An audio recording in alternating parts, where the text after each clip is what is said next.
Okay, welcome back to another episode of the School of Why podcast. Today's a very special day because I get to do an in-person interview with a very special Dr. Nikki, who is somebody that has been very influential on both my wife and mine journey. And so really excited to have you on the show, Nikki. Thanks for coming in. Thanks for having me. All right. So one of the things that I like to do when we first kind of get rolling is just get an understanding of, just a quick elevator synopsis of, why did you get into being a doctor, what type of doctor you are, and some of that stuff. All right. So I am Nikki the naturopath now. Okay.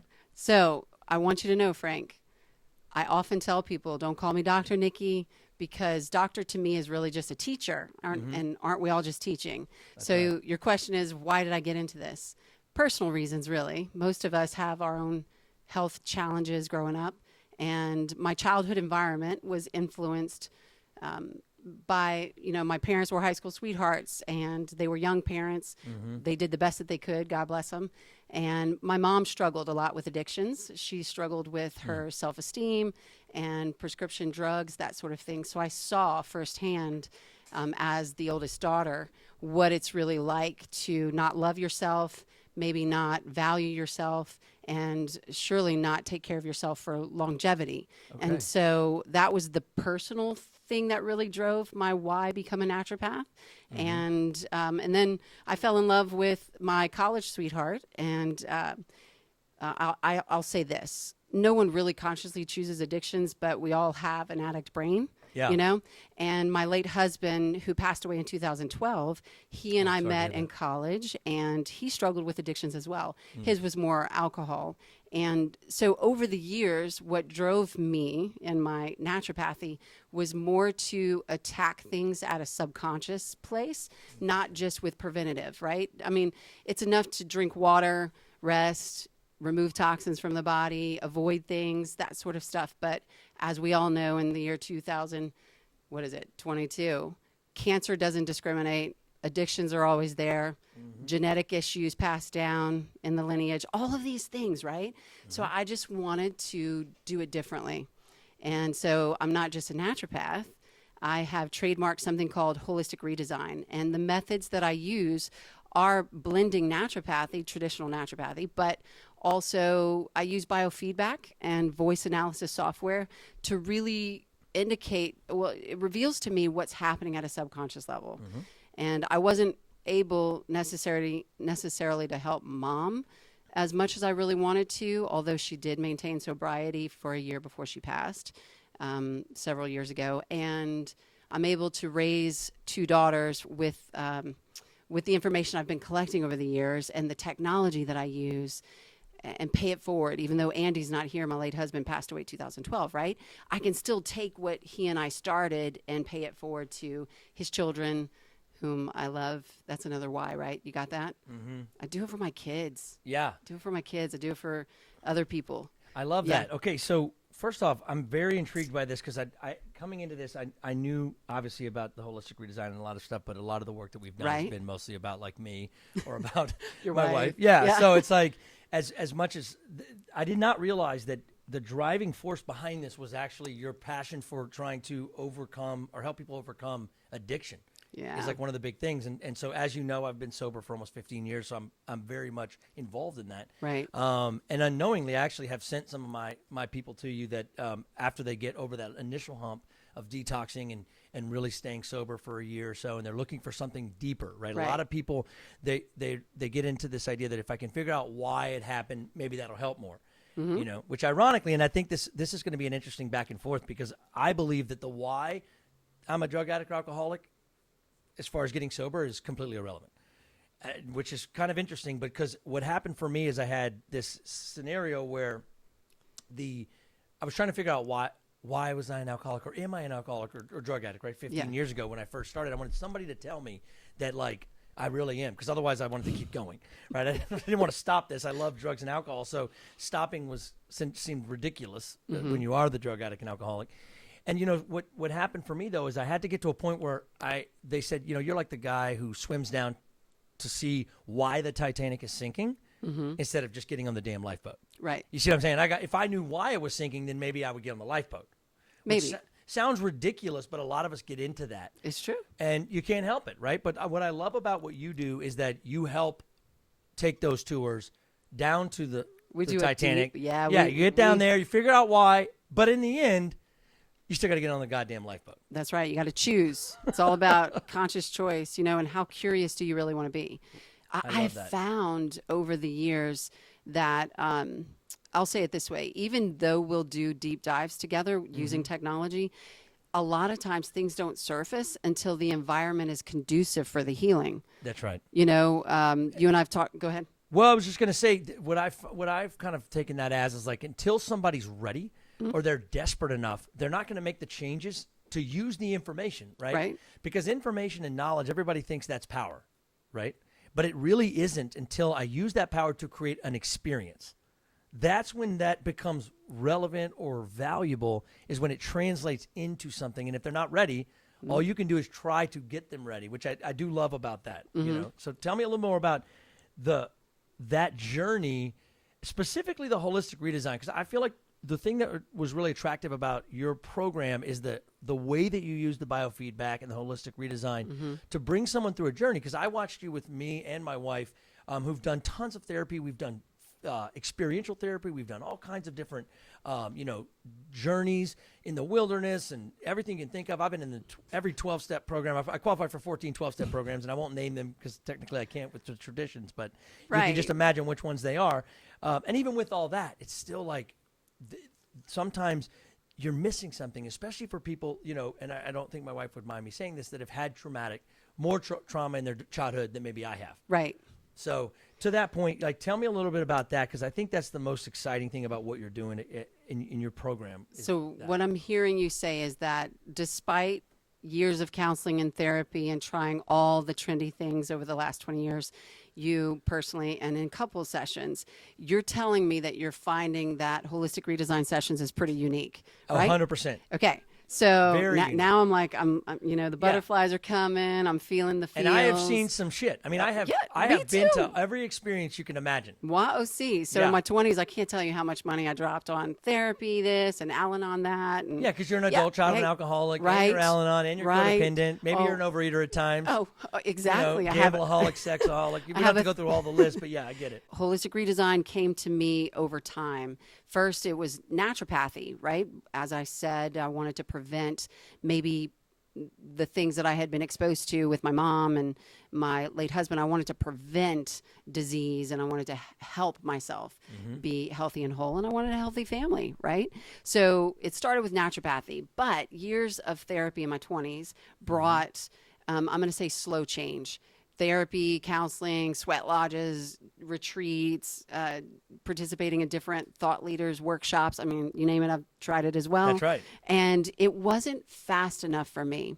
Now, I think it's completely fast enough for those that need that speed, but I have a fast processor up here. I take in information in great doses. In 90 minutes, in one 90-minute holistic redesign session, I will learn more about my client than most of their spouses will learn about them, or their children will learn about them, because the technology that I'm using when I built it is to show me the associations that you stored in the past in a non-whole way. And what I mean by that is, you're into the emotions, right? Strategically choosing emotions and maybe writing it out to get to the outcome you want. That's right. Well, think about it this way. Our emotional development is naturally, organically happening through childhood into your 30s. Your prefrontal cortex your choosing center is being developed, right? You always talk about 24 is for you the year that 24 was an influential year, because that was when I was really starting to get deep into my addictions, my entrepreneurship, and all that was kind of climaxing. Pressure. I was becoming more and more the center of the universe, right? All that kind of bullshit, until it all just kind of went up in flames at the same time as the country going up in flames, which was the mortgage crisis. Right. So without going into too much detail with that, yes, like all of that was kind of part of it. And it's interesting you bring that up. So one thing, have you considered ever being a Vegas show with your technology? Seriously, like are we talking like how is it Angel? that, I mean, like, you can basically, like, some of the stuff you come out with is, quite frankly, ridiculous, like what you can read. I still to this day, without you getting into the secret sauce of how you do it. No, but it's we also baffling to me, like the stuff that from the biofeedback, which again, for everybody, what the hell is biofeedback in layman's terms? In layman's terms, we're just using a computer software and a device that uses galvanic skin response testing. It's almost like your hand just fits on this, you have an actual device that the hand goes on. Your hand goes on. That's reading what? Your energy, your biorhythms of your body. So now, what does that mean? Is that like pulses of from the veins in my hand kind of thing? Well, yes, if you want to take it literal. Or is it vibrations? It's all frequency. So, I'd rather you go there. It's some sort of a low frequency. Is it low or high frequency? We're picking up on all of it. Okay, so whatever that frequency or vibration is, that's picking up on those metal pieces in the hand piece. Right. Okay. But that's just one software I use. Yeah, that's actually the lesser one, right? Isn't the voice one more? Well, I prefer to use both in tandem so that I can hit the money spot faster and more effective. Interesting. If I have the voice analysis software in tandem with the galvanic skin response, I then feel more sure of myself when I trigger my client. Interesting. And what I found over the years is when I was in therapy, I could get triggered all right. Like if the therapist is mirroring something that I'm doing, or neuro-linguistic programming is when you say back to your client the exact words they say to you, right? Or even the tone of voice, right? Like if your husband talks to you in such a low tone, how does that make you feel? How does it make you feel? It's we're sensory creatures. A piece of shit. Now what? Well, I really would like if he would raise his voice and talk to me a little more sweetly and tell me how sexy I am, right? I mean, so we're all sensitive because we have sensory organs, and I use, I love it. I love it. The color changes due to how your body is vibrating. And the voice analysis software, it's Evox. It's Zyto Software Evox technology. I've been using it for nearly a decade. I've had over 98,000 sessions. By the end of the year, I'll reach my 100,000. Woohoo! Wow. Throwing a party. And I have found it to be effective in triggering, right? So when I trigger you with a thought, it's either your own thought that I see you haven't processed, right? Could be a limiting belief that holds you back. For instance, let's do it now, right? Yeah, what's what's a thought that you've been stressed with Let's today? see how good you do without your software. I don't need the software, baby. All right, okay. Ask the question software's again. there for you. All right, here we go. Ask the question again. Okay. Let's take me to present consciousness. What presently is a thought that without a doubt would stress you? The economy has crashed and all of my net worth is zero. So when you think that thought that the economy has crashed and all your net worth is zero, how does that make you feel, Frank? Terrified and out of control. Terrified. And not the kind of out of control I like jumping out of a plane out of control. Yeah. This is like a different kind of out of control.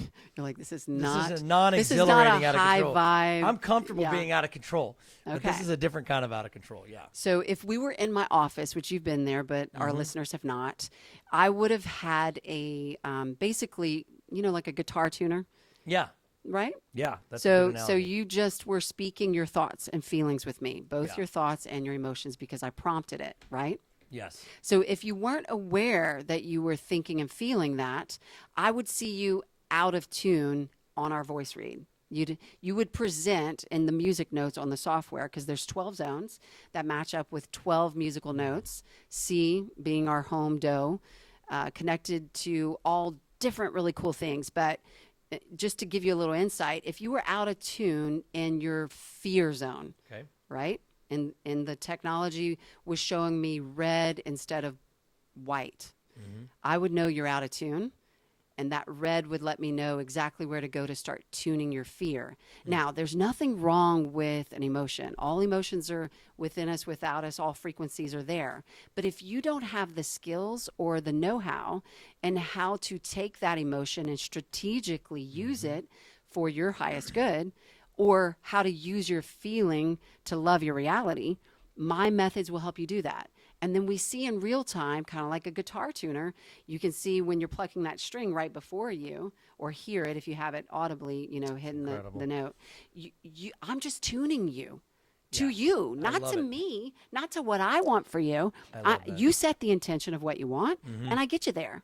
Yeah, see, that's one of the things that it was so exciting for in the first moment I saw how your technology works, because I love the whole strategic emotions component of being a human, of being an entrepreneur and things like that, but also this other component of, technology being a part of that. Like it's such a unique thing, and why shouldn't it be, right? Right. And what's interesting is that, like, as you know, Inauthentic Existence is my new talk and probably my next book. And something that I thought was so amazing about your software is that you can't lie to it. You see what I'm saying? It picks up on that part of us that doesn't even know we're lying to ourselves. Right. A lot of my journey has been about staying out of denial. My biggest issue is making sure that I'm not lying to myself, because if I'm not lying to myself, I've got a shot at being honest to everybody else, and I've got a shot at being my authentic self, right? But your system actually will shoot holes in inauthenticity. Yes. I mean, really, right? Which is why you're drawn to it. And it's also why I shopped around for it. Before Andy passed away, we obviously knew in our marriage that he struggled with alcoholism. There was, in 7 years of marriage, he was only sober 4 nights. And he was aware, he was consciously trying to stick around, and I saw that struggle. He was aware of his powerlessness. He was aware of his powerlessness, and he was also aware of that subconscious program was so powerful. But what he was really doing was just treating. See, a lot of people think of alcohol. A lot of people, they think alcohol and drugs is a problem. Alcohol and drugs are not a problem. They're a solution. They're a treatment solution. Now, the problem is that as a drug addict and alcoholic, I overuse it, right? Or I kill myself doing it. But what's drawn to me as a human to that isn't the fact that I'm just a weak person, right? It's the fact that I'm incorrectly treating this stuff that's below, like he was doing, right? Right.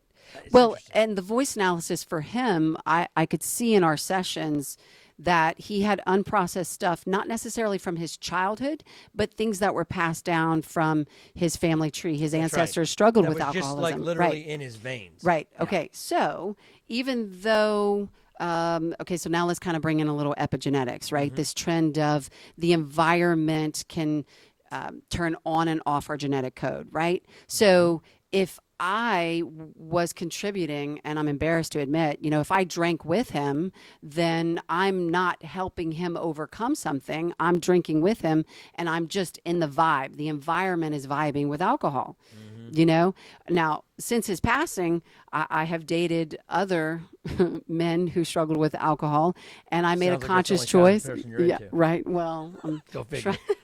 I have an attractor field, Frankie. Yeah. But I was able to not drink with that partner, and he was able to maintain sobriety longer than my late husband. I mean, life is an experiment, right? We're all experimenting. Was there anything that you noticed he was doing differently, or was it all just subject to his upbringing? So I think it's all subject to program. It goes back to how you're programmed, the choices you make, the environment you're in, because we will unconsciously be pulled. You will be pulled into unconscious energy. If you're surrounded with red shirts, I call them, if you're surrounded with a whole bunch of freshmen and you're a senior, you're going to find yourself thinking and feeling like the freshman, even though you are clearly a senior, So with voice analysis, seniors are blue and white, okay? They're blue shirts, varsity players. Okay. And the way it rolls for people who are listening, freshmen who don't know, they don't know, it's their first time in the consciousness of school, right? We're calling it life school as holistic redesigners. So the freshmen are the red shirts. They don't know what they don't know. And for those who are Christ conscious, think about Jesus hanging on the cross, and he's hanging out with some red shirts on the side of him. And he's saying, forgive them, for they know not what they do.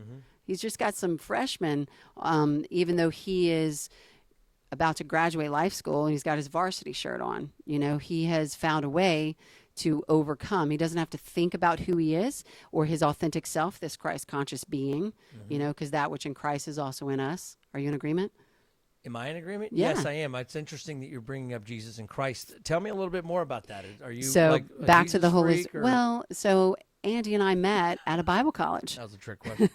So Okay. Holistic Redesign is a blend of the way in which I grew up. I grew up non-denominational, going to a Church of Christ 3 times a week. And if it was a gospel meeting, you were there every night. Nice. We so the sang non-denominational version of Latter-day Saints. Okay, there you I go. like that. And Okay. we sang a cappella. So I've always been drawn to music. I've had an ear for sound. I love Oh, musical was that instruments. one of the things that there was no instruments? Was it No one of those instruments. deals? Oh, One yeah. of those That's deals. right, because the drums Yeah. of the devil. I remember that.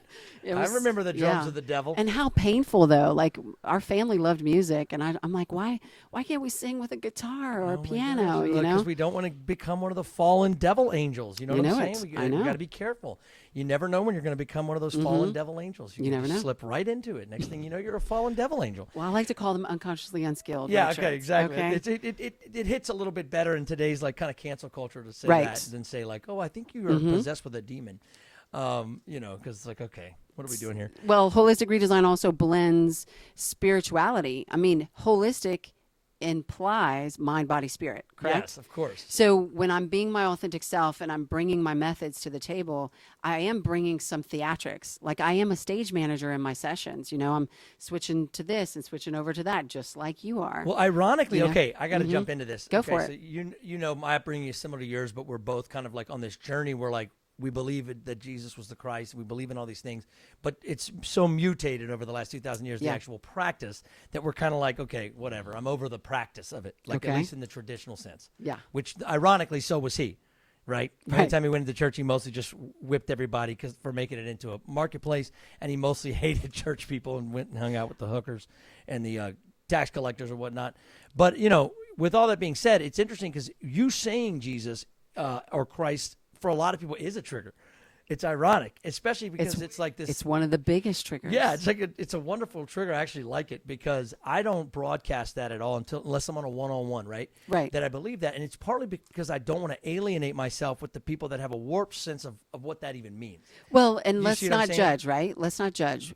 Let's meet people where they are. That's right. So if we are going to be in the school of holistic redesign, I too have been very rigid in my beliefs and very black and white and interpreting life or scripture or what the right and wrong thing is to do and be.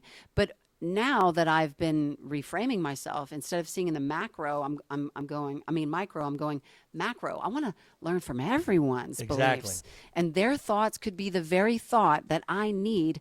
I would call it mind medicine. I learned that from Dr. Darren Weissman, a buddy of mine, when I got certified with the Lifeline technique. Every belief could be poison or it could be medicine. And 100%. I'm like, bring on the beliefs, bring on your bag of beliefs. That's right. You know, and I actually, one of my biggest freedoms over the last 5 years personally has been realizing that like, because you kind of go into this thing when you've been around it your whole life, and like my parents ran homeless shelters and things like that. So Yeah.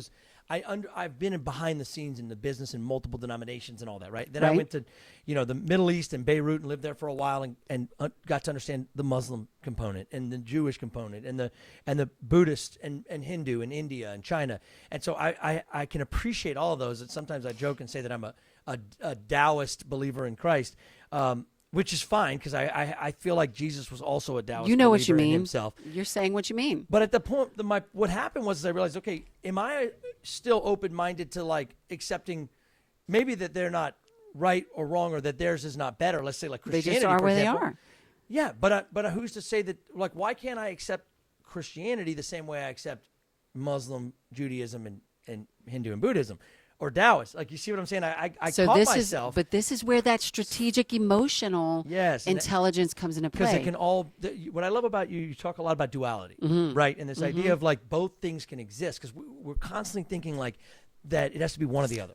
I don't know what it is about our brains, and I have my own thoughts on like kind of when that happened and why we weren't supposed to eat from the tree of the knowledge of good and evil because it fucked the duality. Okay, that's really what it is. I mean, at the end of the day, why was it the one tree we couldn't eat from? Right? It was because I think the concept of the story, and whether you believe it's a metaphor or it was actually, some snake getting Eve to do it. Obviously, it was Eve's fault, but we don't have to debate that. That's pretty clear. But anyway, without getting off the subject, the point I think was like, look, if you want life, if you want all the abundance of this limitless existence, stay clear of the rigid understanding of black and white, because it's bullshit and it does nothing Right. for your experience here on earth. Go. So with holistic redesign methodology, I found, like you said, duality is, it opens a gate where you start to, in my opinion, be who you were in the past, as well as who you evolved to be in the present. So red is the freshman you, and green would be that junior. You know, that you are on your way in life school to that next chapter, that next season, that next, whatever a higher power says, you get another day, you get new experiences. Do you want your past to repeat, or do you want a new experience? That's your choice. It's your choice, right? So duality is also understanding a path. Do I want to go back and be who I once was? You need to ask that. Do I want to? Yeah, because some of us do. Yeah, some of us. We over-romanticize our past what it like was crazy. Well, and that's actually a huge thing for alcoholics and drug addicts, because what it is, the longer I go without drinking or doing drugs, the easier it is for me to only remember the party. You see what I'm saying? To only remember like this like moment where everything was awesome. And so that's what kind of lures me back into thinking maybe I can repeat that. Well, and I'll apply it to my love life, right? If I romanticize my marriage to a man that I can't be with anymore, I mean, he's not here anymore. It seems silly for my mind to keep comparing my present opportunities of dating and being with someone new with a guy that I can't even date again. Right. So my brain has stored all of these things with Andy in such a romantic way that I sabotage my future love life by over romanticizing my past. That's a lot of relationships are like that, whether they're it's a divorce or the ending of something. And let's say, we over romanticized our high school love affair. If you, right. Oh, yeah, of course. Everybody kind of thinks like, oh man, because it's so nostalgic and it's so timeless, because we don't know how shitty it would have been 15 years later. Well, it might have been your first love affair. Unless you married someone that you knew in high school like I did, and then you get to play the whole tape out, and 17 years later, I don't have any regrets that I'm divorced, okay? Well, there's duality. Yeah. Sometimes you're married, sometimes you're not. If I hadn't gotten married, I'd probably be sitting around all the time being like, you know what, I let the best one get away. That's the one. Would you still be here? We don't know. No, of course I wouldn't be here. No, of course I wouldn't be here. That's the problem. And that's where I think the full circle, I mean, you tell me, but I think the full circle is embracing this idea that like everything is as it should be, and the more I can like enjoy, embrace, and learn to love whatever is or has been and will be in one space, right? Whenever I can do that, what happens is that is when I become limitless, because there's nothing wrong, because it's not about right and wrong. It's not about good and bad. It's about just, do I have to lie to myself about it or not? Right. How conscious do you want to be? Yes. But when you surrender to the past as it once was, what surfaces is, I'll say, who you become in a triggered state. Yes. So it's fine to accept. Acceptance is one vibration of many, right? It's one vibration of many. I need to do more than accept. Like on the Evox wheel, there's 12 zones. Each zone has duality with it. So I also want you to think like low do, high do.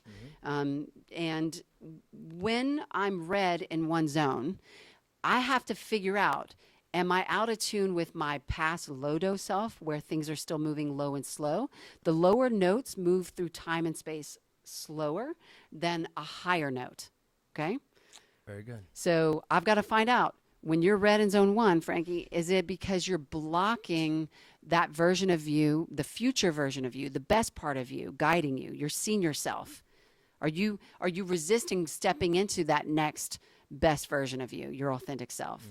Are you wanting so badly to stay a junior or a freshman? Interesting. And then that's where I end up becoming my own worst enemy, which we do without even knowing it.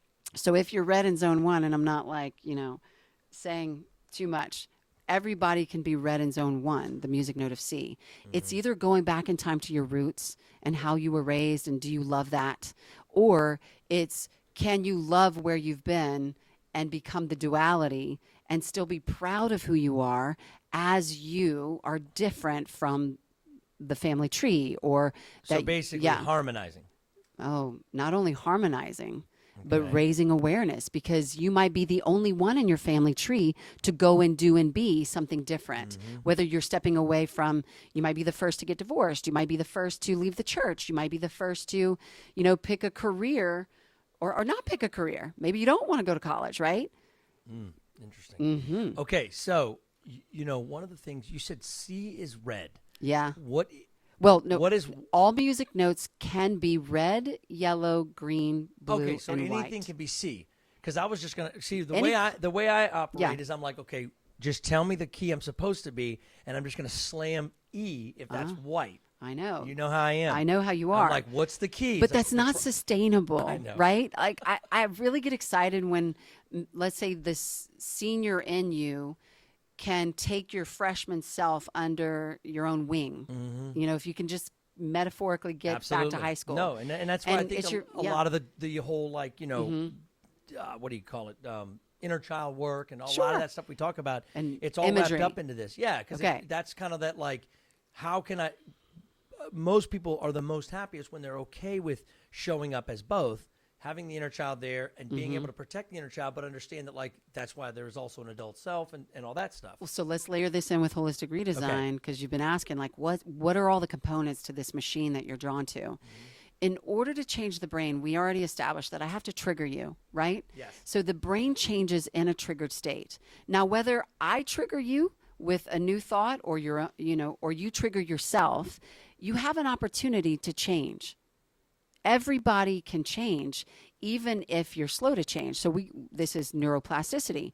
And what I like about brain change is it can become a game.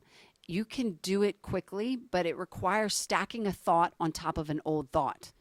I can't wipe out your old thoughts. As a master hypnotherapist, a lot of people are like, can you just wipe out that ex relationship or, that bankruptcy? Did you or see that movie? What? Okay, the Beautiful Mind or the Spotless Mind.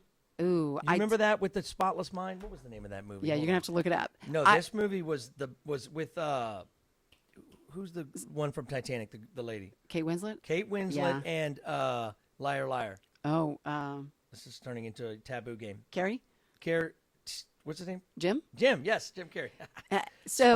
Eternal Sunshine. I'm not even. Oh, yeah. The Spotless Mind. Oh, That's yes. what we all want. Have you seen it? Yes, I have seen it. Remember that? Now you're going to learn something about me. Yes, okay. Most people don't know this unless you're really close to me. I can watch movies over and over again and forget them and re-experience them. Okay. I can do that too, but it has to be some time has to go between it, right? But my clients, I can remember. I'm like an elephant. I mean, I don't keep electronic medical records. But when you're in your own experience, the thing is that I think that goes back to, you tell me. What? We want something about the way we're wired. We want to forget. Mm. You see, I don't know if you see, and maybe that's just me, but like I have an extreme desire inside of me to want to forget, and maybe it's because I want new experiences, or maybe it's because I just don't want to be in touch with whatever was. And the good news is that every new experience I have is the best one that ever happened. Love it. That's the good news. The bad news is I forget how bad certain things were, and I'm okay with repeating them, thinking that like, oh, I can take it. Well, so let's imagine those nesting. Well, we'll circle back a lot, right? Of course. Okay. I mean, it is what it is. What you said, you were about to say nesting. Nesting dolls. Nesting dolls. Okay. You have some nesting dolls. So, well, I have nesting dolls as visual aids for my visual learners, because it's important when it's you're not just for your Russian clients. No, it's not just for my Russian clients, although that would be exciting. Vodka and these dolls. That's kind of that's how you get them to tell you everything. Once they come to, you remember it all, and then you sell it back to them, and they're like, "Oh my God, you're a mind reader," but really you just got them drunk on the vodka. No. Well, and would you say you're audio, visual, or kinesthetic? All. Yeah, that's why you're drawn to holistic redesign as well. So I, as well, am audio, visual, kinesthetic. So when you are having a session with me, I will show you in real time, almost like a nesting doll set will be yours, and it represents you as a whole person. When I trigger you and you share a thought, like earlier, you would, maybe get afraid. I would bring that vibration, that music note of fear, up, down, and center on the stage in my office, right? And then you can visually see you have all these other nesting dolls, parts of you, other emotions, other experiences that you could be using, but you're not. So it becomes more apparent when we aren't using all parts of us in solving our problems or seeing the world differently, reframing our existence. So I do that, and I do it color coded, almost like everybody's got dyslexia. You will remember it easier if I show you, oh, you're red in your fear. That means you don't know what to do with your fear. But by the end of your session with me, you're going to be blue and white in your fear. You're going to be graduating from fear school. And not only will you know how to use it, you won't run from it, you won't deny it, which creates disease in the body, but you will also start teaching others how to spot their fear. Don't suppress it. You got to use it. Oh, I love that. What's the opposite of fear to you? The opposite of fear to me is, I want to say courage, but it's not the opposite. It's not the opposite of fear because they coexist. Courage and fear, the opposite of fear is not courage. Courage is just stepping into something while I'm inside of fear. The opposite of fear is love. Okay. In my opinion. I mean, because that really is the core inspiration to walk out of fear and into basically, instead of for sure, like a self-centered fear, right, would be the opposite, would be love, right? Is that like because when I'm in this deep fear, how useful am I to the people that I love? That's really to me, the problem with fear is just that if I let it be my God that I pray to, if you will, because a lot of people pray to that God, the God of fear. Right. And the reason why is because if you pray to the God of fear, you can grab some power. If you pray to the God of fear, you can make some money. If you pray to the God of fear, you can intimidate someone and control them. So there's all kinds of things that the God of fear can give you. Right. But the whiplash of being a slave to that God is not worth it, right? As opposed to to pray to the God of love and basically be a slave to love, and that becomes the only reason I even need to get out of fear, because there's nothing in and of itself wrong with fear. Do you value fear? Of course. Me too. You have to. Sometimes what you speak of is, let's say, like the law of polarity, right? Yeah. So when you think about quarters, there's a heads, there's a tails. And what's the value of a quarter? Well, it depends. It depends what country you're in. Oh, there you go. I like when you give me new thoughts. It's 25 cents in America, but in Europe, it's probably 2 cents. Okay. Depending on what the stock market's doing this morning. So notice what just happened. When you share a thought that I didn't have on my own, I get to expand and be bigger than I once was. Interesting. Yeah. So I really want to encourage people to share thoughts more, even though a thought could sting. You could have triggered my ego right there. Oh, that's not what I was thinking. That's not what I'm feeling. Yeah. You need to say it my way. Oh, shit. What is my quarter worth? What, Yeah, like, wait, do I need to call my finance guy? Right. Or if you're 7. Like, oh, God, I'm clearly not thinking enough about this. If I ask my 7-year-old, he doesn't yet know it's 25 cents. He's learning it, but he hasn't stepped into that reality yet of knowing it.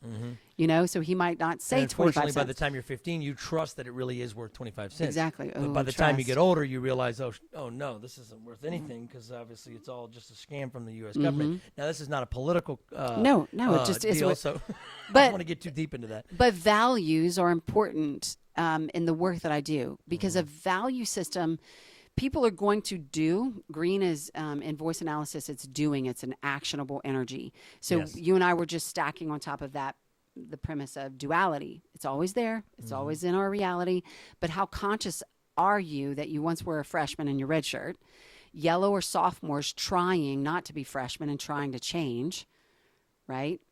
Yep. Green is the vibration of actionable energy. It moves into action. Juniors, man, you could really drop out of high school if you want in your junior year. Yeah. You really could. Wow.